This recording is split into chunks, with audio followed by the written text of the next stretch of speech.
Assalamualaikum warahmatullahi wabarakatuh.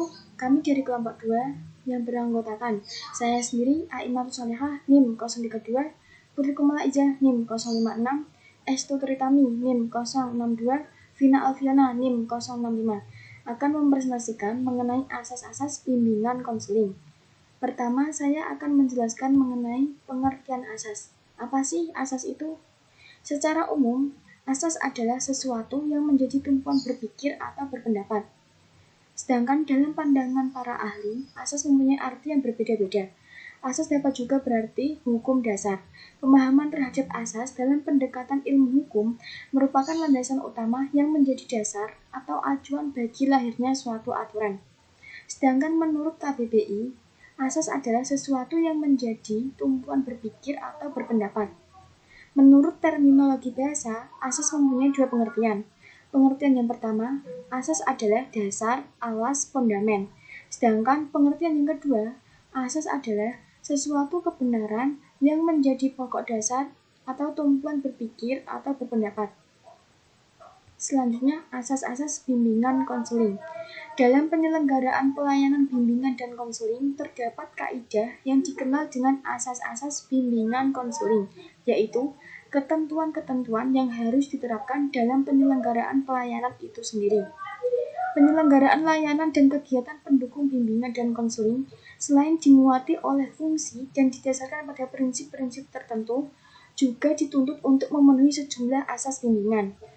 Pemenuhan asas-asas bimbingan itu akan memperlancar pelaksanaan dan lebih menjamin keberhasilan layanan atau kegiatan. Sedangkan pengingkarannya akan dapat menghambat bahkan menggagalkan pelaksanaan, serta mengurangi atau mengaburkan hasil layanan atau kegiatan bimbingan dan konseling itu sendiri. Selanjutnya akan dilanjutkan oleh Mbak Putri Kumala Ijah. Terima kasih.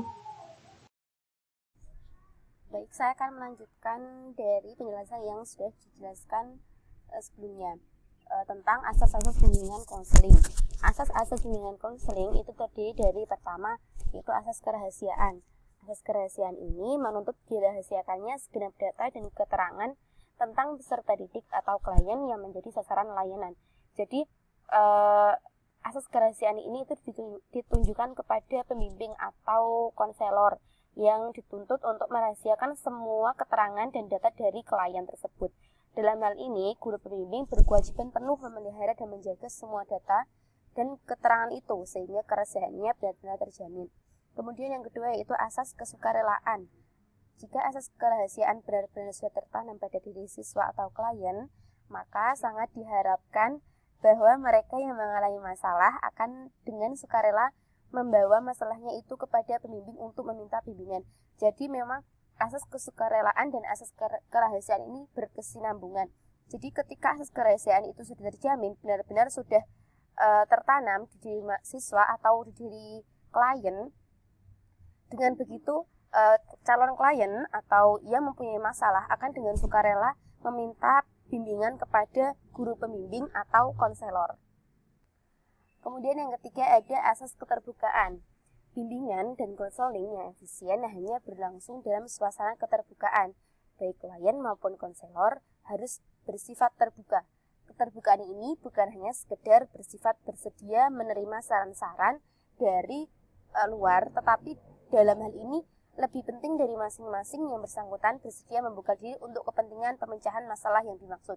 Jadi asas keterbukaan ini bukan hanya dari kliennya atau dari konselornya, tapi dari pihak-pihak yang berhubungan dengan masalah tersebut juga harus terbuka dengan masalah tersebut, jadi bisa membantu menyelesaikan masalah yang dialami oleh klien. Kemudian yang ketiga yaitu asas kekinian. Masalah individu yang ditanggulangi adalah masalah yang sedang dirasakan, bukan masalah yang sudah lampau dan bukan masalah yang sedang dialami masa mendatang. Atas asas kekinian juga mengandung pengertian bahwa konselor tidak boleh menunda-nunda pemberian bantuan. Dia harus mendahulukan kepentingan klien daripada yang lain. Jadi asas kekinian ini bersangkutan dengan masalah yang terjadi pada saat ini, bukan yang terjadi di masa lampau atau yang akan terjadi di masa mendatang. Jadi seorang konselor itu harus sesegera mungkin memberi bantuan kepada klien. Jadi tidak menunda-nunda memberi bantuan agar masalah yang dialami oleh klien itu segera teratasi. Kemudian yang kelima ada asas kemandirian. Dalam memberikan layanan, pembimbing hendaklah selalu menghidupkan kemandirian pada diri orang yang dibimbing. Jangan sampai orang yang dibimbing itu menjadi tergantung kepada orang lain, khususnya para pembimbing atau konselor. Jadi maksudnya asas kemandirian ini bukan berarti klien meminta bantuan kepada konselor itu jadi semua itu tergantung kepada konselor, tapi juga dari klien itu berusaha mencari jalan keluar yang tepat, karena yang tahu dari duduk masalah sebenarnya itu adalah dari klien sendiri. Jadi kemandirian ini sangat membantu klien atau konselor untuk menyelesaikan masalah yang sedang dialami begitu. Kemudian yang selanjutnya adalah asas kegiatan. Usaha layanan, bimbingan dan konseling akan memberikan buah yang tidak berarti bila individu yang dibimbing tidak melakukan kegiatan dalam mencapai tujuan-tujuan bimbingan. Hasil-hasil usaha bimbingan tidak tercipta dengan sendirinya, tetapi harus diraih oleh individu yang bersangkutan. Jadi asas kegiatan ini seperti yang diketahui bahwa jika kita ingin menyelesaikan masalah tapi kita hanya diam, itu masalah juga tidak akan terselesaikan gitu. Tidak akan menemui jalan keluar jika kliennya saja tidak berusaha mencari jalan keluar dari masalah tersebut, atau kurang menerima saran-saran dari konselor tersebut. Jadi di sini di asas yang nomor 6 ini klien juga harus melakukan kegiatan-kegiatan yang membantu mempermudah untuk menyelesaikan masalah. Jadi seperti itu. Selanjutnya akan dilanjutkan oleh teman saya. Terima kasih.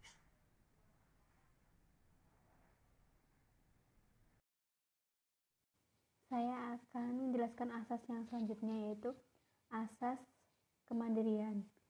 Asas kemandirian ini memberikan layanan pembimbing yang hendaklah selalu menghidupkan kemandirian atau menimbulkan kemandirian pada diri orang yang dibimbing. Dan jangan sampai orang yang dibimbing itu menjadi tergantung atau bergantung kepada orang lain, khususnya para pembimbing atau konselor tersebut.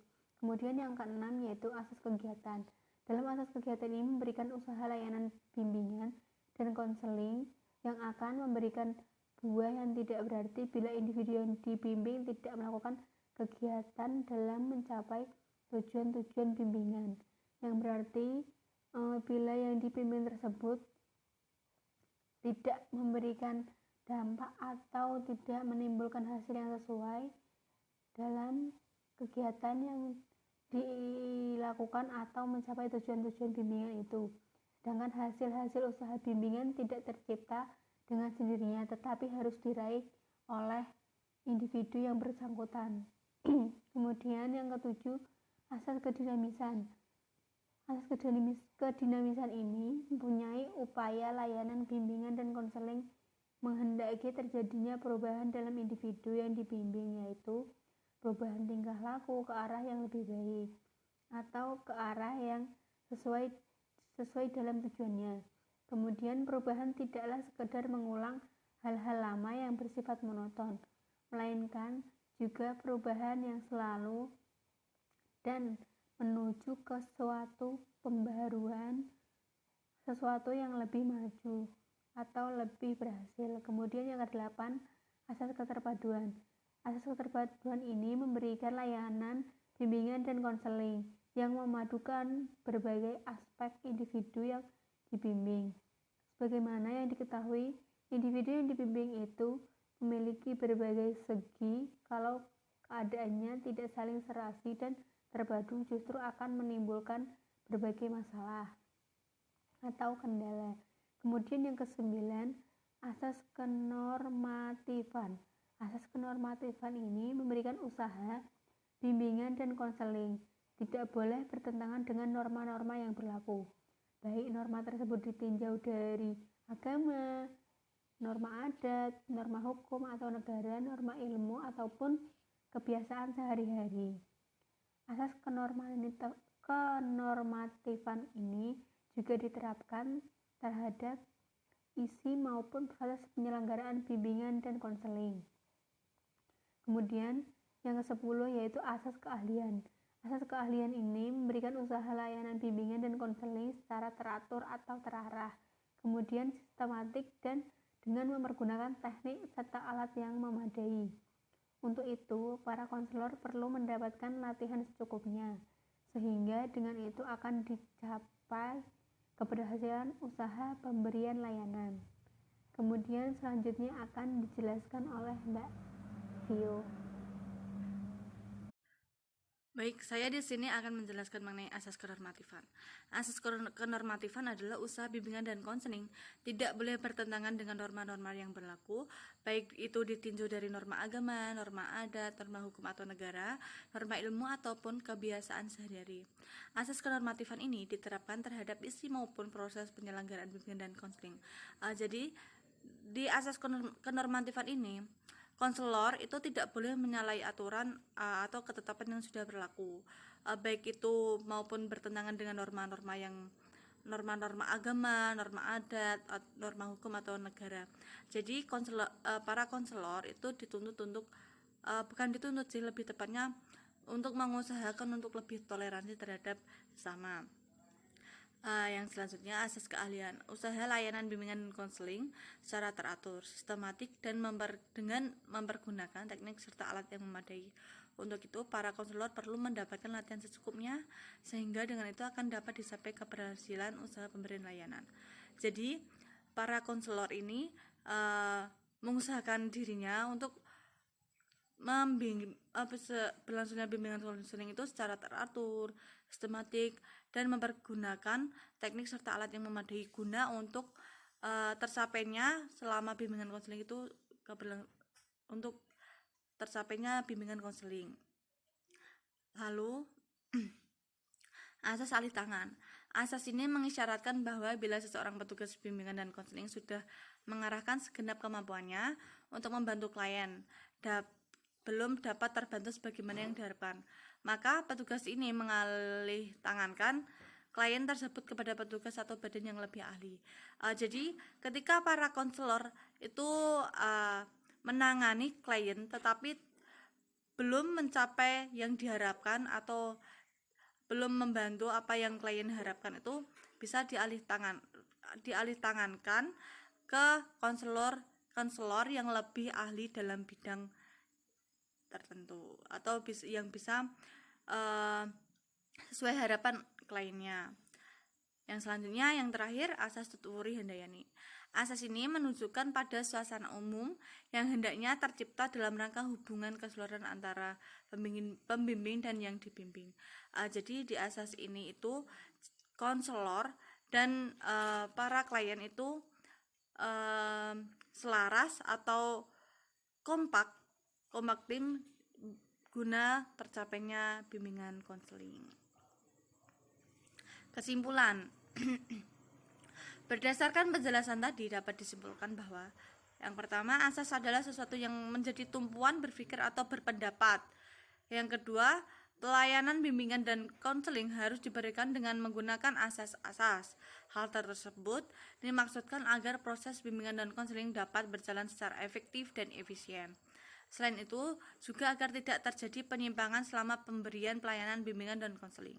Yang ketiga, asas-asas bimbingan konseling meliputi asas kerahasiaan, asas kesukarelaan, asas keterbukaan, asas kekininan, asas kemandirian, asas kegiatan, asas kedinamisan, asas keterpaduan, asas kenormatifan, asas keahlian, asas ahli tangan, asas tuturi handayani. Yang keempat, dari asas-asas yang sudah dijelaskan mempunyai makna bahwa bimbingan konseling tanpa asas terasa kurang untuk mengoptimalkan dalam bimbingan siswa, yakni seperti beberapa halnya akan melatih siswa dalam bersikap jujur dan apa adanya di masa yang akan datang. Sekian dari kelompok kami. Jika ada pertanyaan silakan bertanya di WA group yang sudah ada. Wassalamualaikum warahmatullahi wabarakatuh.